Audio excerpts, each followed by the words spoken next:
Ikinatismaya ni Pangulong Bongbong Marcos ang paglabas sa Senado ni Senator Ronald De La Rosa kahit nasa ilalim siya ng protective custody noong Huwebes na madaling araw.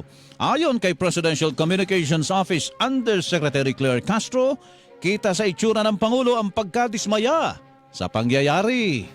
Sa huling pangyayari, patungkol dun sa di umano na pagtakas at pagkawala kahit na may protective custody ang Senado, nakakadismayan. Sinabi po yun ng Pangulo that he is disappointed with how Nung nagkaroon po ng meeting, inalam niya kung anong pangyayari at makikita mo sa itsura ng Pangulo at kung paano siya magtanong sa mga cabinet secretaries, nandun po yung disappointment. Hindi sa cabinet secretaries, kundi sa pangyayari sa Senado. Kaugnay nito, sinabi ni Castro na iginagalang ng administrasyon ang nakabinbing petisyon sa Korte Suprema kaugnay ng usapin pero nilinaw na hindi dapat umalis ng bansa ang senador.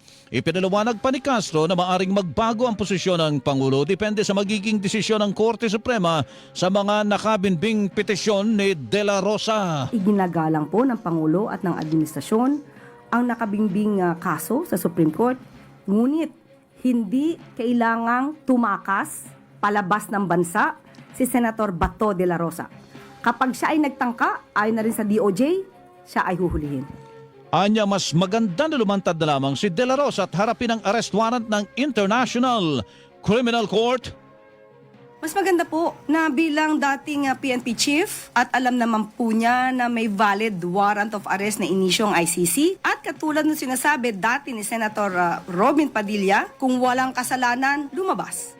Ang tinig ni Presidential Communications Office Undersecretary Claire Castro.